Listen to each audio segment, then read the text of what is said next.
Hello and welcome to Locator Gaming. I wanted to do something a little bit different than what I normally do on my channel. I've done something kind of like this once before, but it wasn't with a rule book. When the 7th Citadel campaign was running on Kickstarter, I kind of went through that Kickstarter and talked about how what I saw on that campaign page had gotten me kind of hyped up for the game. And last night I was reading the Frosthaven Rulebook that was posted onto a Kickstarter update, which I'm pretty sure is pretty final, because I think they said they had to get it off to the printers, because the game's going into production, I think either now or fairly soon. They did hide some stuff in the book because it would be spoilery, like I think they said the treasure table is not there, so you're not tempted to kind of like look ahead at that. And there's a couple other things that I think in the table of contents it says that they were hidden because they were going to be spoilery. So what I just wanted to do was, hopefully this is a quick video. I kind of mostly looked through the campaign rules, not really the scenario playing rules, because a lot of those are the same. Although one thing that they did do was they highlighted things that are different in the scenario playing part than Gloomhaven. So if you're a Gloomhaven vet, you can read those to kind of see all the new stuff for Frosthaven. But what kind of got me really more hyped and excited for Frosthaven was looking at the campaign stuff. And you know, for me, it's been a while since I had anything Gloomhaven related on the channel. Lots of other stuff came up this winter, you know, like the family getting COVID and then being sick in February. Kind of put a stop to my Gloomhaven digital play recently. But the series of games has a special place for me and this channel because I kind of started this channel with Jaws of the Lion. That was like the first actual campaign game. I did some test games like with Terraforming Mars, and I did play 7th Continent early on the channel, but Jaws of the Lion was the first like full campaign thing, and then moved on into actual Gloomhaven. So like I said, this series of games holds a special place in my heart and on this channel. So I'm kind of just going to skip down to where the campaign part starts. You can see this looks a lot similar to the Gloomhaven stuff, like the cards and things, although there is different iconography on some of the cards, and then there's like the element board. But these are all the scenario rules that I will probably get more in depth on when learning the game when it comes out later this year. But one thing here where it talks about the item cards, there's a section over here on the item card that shows item cost, where there might be a crafting cost, and crafting is important in the campaign part later in the book. Okay, so let me just get down to where it starts talking about the campaign. So right here is where the adventure begins. So it's talking about scenario 0 and 1, and then the scenario flowchart, which we'll see up close here again in a second. So instead of just having a sheet with stickers, there's like this flowchart thing that kind of sounds like an advent calendar, kind of, where when you unlock a scenario, you peel like something off of the front, and on the back of that thing will be the sticker that has the scenario that then goes on to the map. And there's a scenario 0 and a scenario 1. It says that 0 you don't really need to play if you are a veteran of Gloomhaven games, because it doesn't really have anything to do with the story. It starts in scenario 1. I'll probably just play them all. So it's going to talk about a couple different things here in the campaign section. So the map board we kind of talked about a little bit already with the stickers, but then there's also a Frosthaven town where there are building stickers. And the buildings have different levels. So this one is going to have stickers that go over top of other stickers. So you'll start with a level 0 building and then put other buildings on top of it. So over here, it talks about the scenario flowchart. It tells you, there's like a little key here that talks about all the different things, like the name of the scenario, and it says if it's a linked scenario, there'll be a little symbol, and then there's all these lines that go out, because as you can see here, there's actually like a little flow chart that's like, so from this scenario, you could go to this one, or they could flow all around, or like this one might be linked. So this is, from what it sounds like, is the advent calendar thing, where you'll be ripping these off, and then they'll have the stickers on the inside to put onto the map.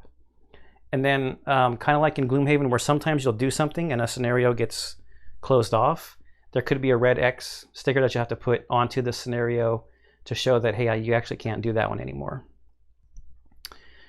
So some more stuff about the campaign. So you're going to have a building deck of cards. So that deck is going to show what buildings are active in Frosthaven, in your version of Frosthaven. And you'll only have one level of each of those buildings. So like if you get a level 1 of like the hunting lodge, at least my understanding is that you would replace the level 0. And there is a starting deck. So you're going to have the barracks, the craftsman, the alchemist, and the workshop at the beginning of the game. So you'll start with some buildings in Frosthaven, is what it sounds like. The buildings will give you some kind of benefits, but they will also have the upgrade costs listed on them, repair costs because they could get damaged, but they also can get wrecked if you get attacked and Frosthaven gets totally wrecked. Then some of the buildings could get kind of like destroyed. Then they're going to flip over. So this down here is the wrecked side of the hunting lodge card, and there could be different effects if the thing is wrecked, and then there's going to be a cost to repair it, and you can't get any benefit when the building is wrecked. So here we got the character sheet. It looks pretty similar to Gloomhaven, but there were a couple of things on this character sheet that I found to be kind of interesting. There's a resources section. So each individual character will keep track of their own resources that they get from loot in the scenarios. And then we'll see it later, but there's also going to be resources that are separate from the character resources that are stored in Frosthaven, the actual town of Frosthaven. And I think those are the ones that you use to like upgrade and repair the buildings. These are the ones that we'll use to use with crafting for that character. One other thing that I thought was kind of interesting, and it's a little small on here, but I don't know if you can see this bottom perk for the banner spear here. It has 2 boxes that are kind of like open at the bottom and kind of connected.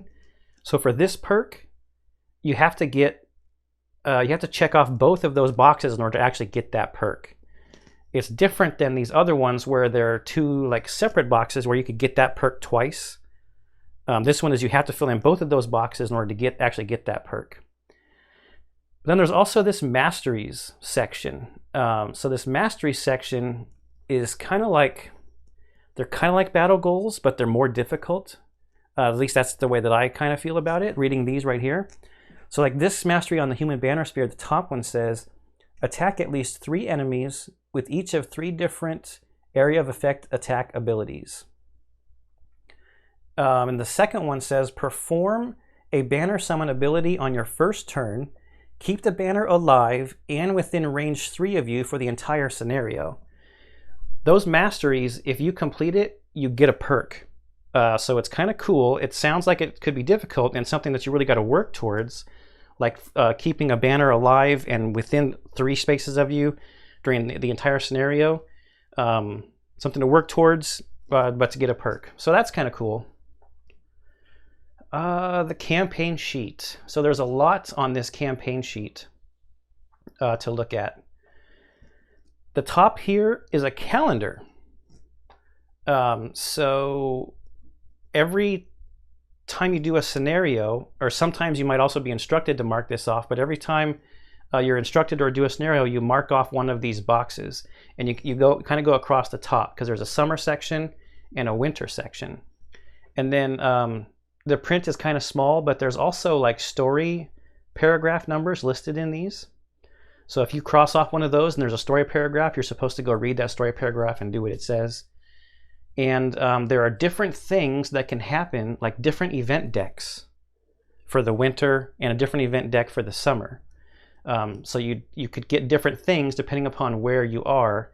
And I think I remember somewhere in reading this whole thing that there was more chance of being attacked, of having Frosthaven be attacked in the winter. So that's kind of cool. It does say if you run out of room, then you just get another sheet and keep marking them off so that you know if you're either in summer or winter.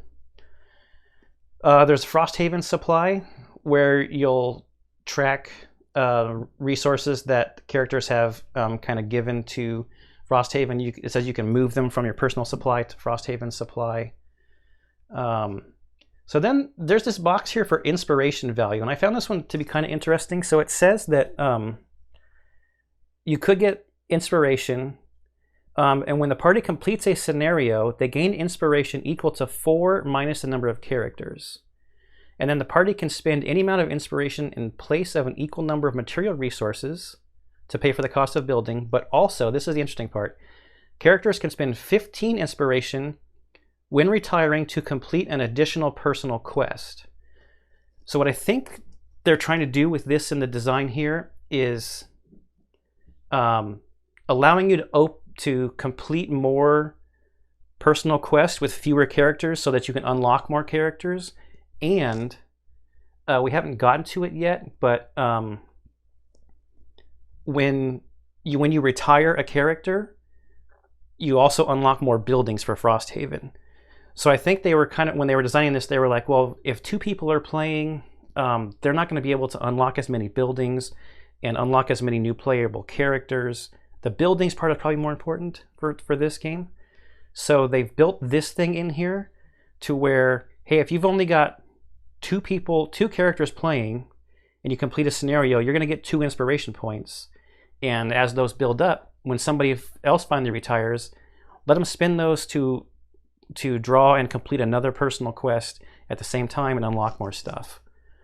So that's kind of cool. Kind of like a little catch-up thing for people who aren't playing with 4 total characters. There's a defense value to record. That'll come into play when you're getting attacked. Also, you get some soldiers to use when you get attacked. There's a morale track that also impacts the defense when Frosthaven is being attacked. There's a space where you might put some stickers. There's a prosperity track, which seems very similar to Gloomhaven. It's probably going to impact the items and stuff that you can get. There's also a new thing here, the retirement table. Well, I guess there was one of those in the town book, right, in Gloomhaven. But you can keep track of who's retired here to track, like when you create a new character, you get perk points depending upon the player, just like in Gloomhaven for your new character. There's also a perks section here for the town guards. And there's going to be a sticker that covers up this rule area, and it says that you're not going to be able to do anything with this until building 90 is built. And this perks section is kind of interesting. We'll see in a little bit later. The town guards are going to have their own kind of modifier deck, like you would have for your attack modifier deck in a scenario. Then it talks about the resources. This is just showing you what resources you can get. So here's that town guard deck. This is their starting deck here.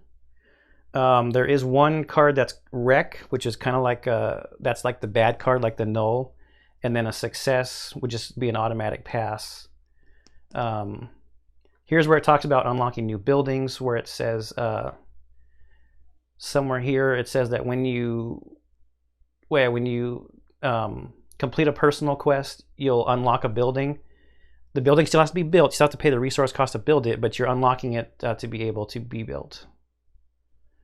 It talks about unlocking new classes. Okay, item supplies. Here it just basically talks about, hey, there's a bunch of different ways that items can become available for you to be able to buy. When you upgrade buildings, you might be able to buy them. You can craft some stuff. When you retire characters, the items they had goes back in the supply. Getting blueprints and brewing potions, that's all cool. This part right here is something that I found to be kind of interesting. Gloomhaven items. So if you have Gloomhaven, it lists here at the start of the Frosthaven campaign, you can add items 10, 25, 72, 105, 109, and 116 as starting items. So there's some stuff that you can bring over from Gloomhaven, kind of like a hey, thanks for having both of our games. Let's bring this stuff over so that it could be available for you. I don't remember what all of these are, but I think it's item 10 is the Warhammer. So if you're a fan of stunning people on an AoE, you're going to be bringing item 10 over with you. Here it talks about the outpost phase. So after you do a scenario, the party has to go back to Frosthaven, unless you have, I think somewhere it talked about linked scenarios, where there might be some scenarios that are mandatorily linked.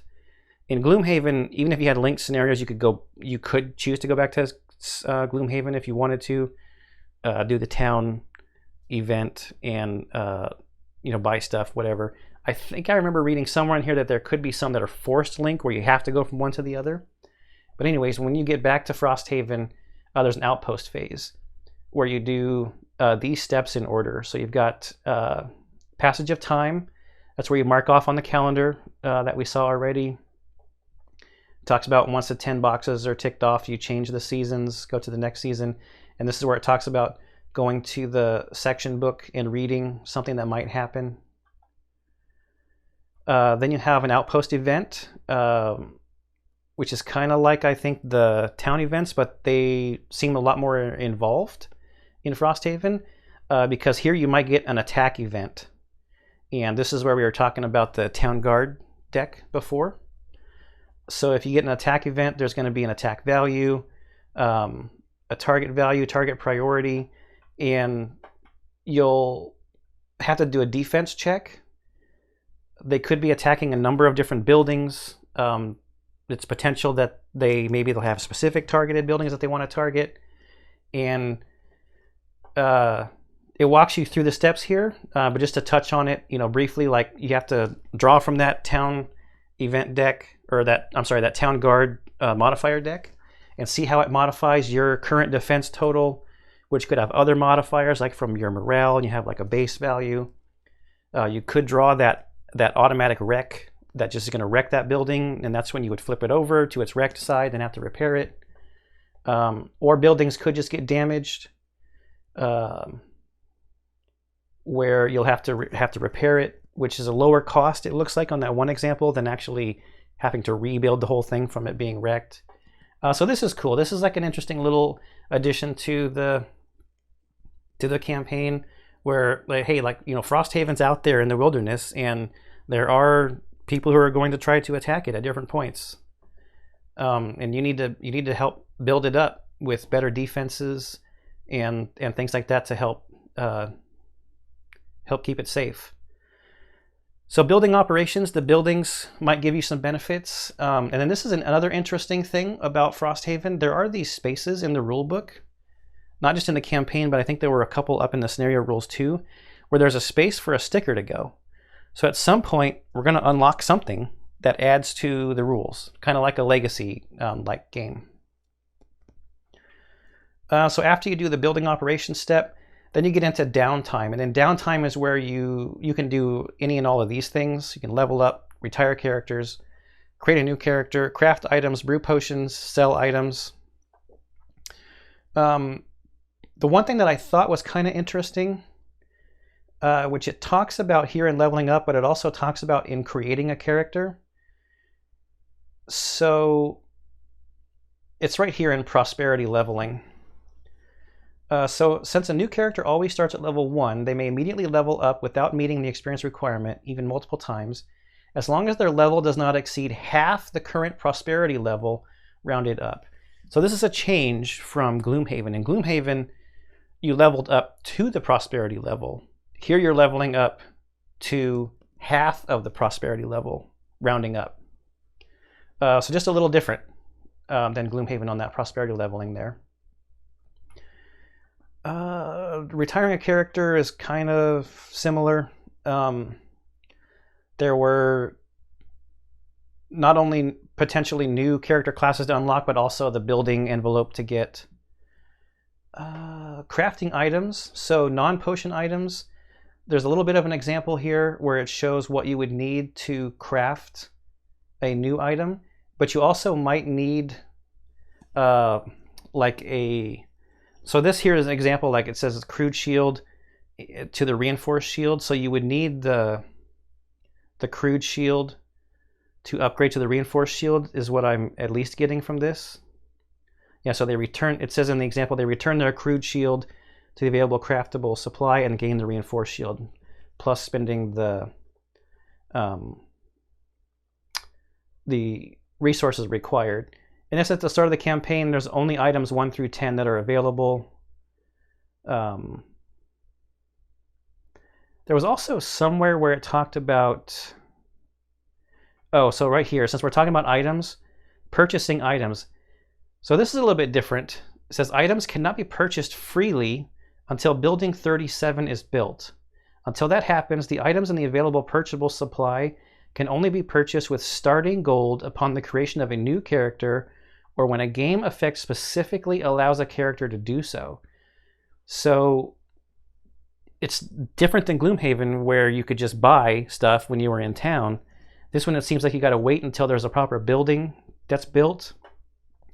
Or maybe there's an event like on this calendar. This one here was called Visiting Trader. So maybe that trader guy would have some stuff for sale. So that's kind of interesting. A little bit different from Gloomhaven. Okay, so this is another cool thing. Brewing potions. So the way that I read this is there's this like potion matrix, and it seems like it might be another potentially advent calendar thing. But what there is there's a grid, and you don't know initially what is going to be brewed by the 2 herbs that you put together. So you have to like put 2 herbs together when you're brewing the potion and then see what comes out on the grid. So it's kind of like a little experiment on, hey, what does this combination of herbs make as a potion? So it says refer to the combination of those 2 herbs on the alchemy chart to see which potion is brewed, and then you gain 1 copy of the brewed potion. So here, at the start of the campaign, all windows on the alchemy chart are closed, so the potion formulas are unknown. The first time a new combination is brewed during the campaign, open and tear off the corresponding window of the alchemy chart to reveal the potion. Yep. There's also somewhere, I can't remember where it was, but somewhere it talks about distilling. Oh, right here. When the alchemist reaches level 2, you can distill. If you have some potions, you can distill it and down, and you can get one of the 2 herbs. And then there's another thing that you can do at alchemist level 3. But I just thought this was kind of cool. Another interesting little thing that you have to go learn as you go. Little experiment.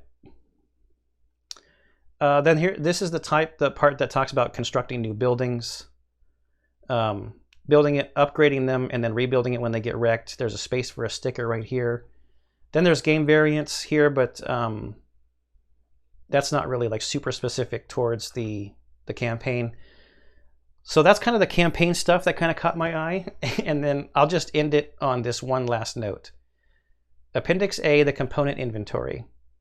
Look at all of this stuff, and when you look at a stack right here, like there's 379 item cards, 344 monster ability cards, 327 monster standees, 225 overlay tiles.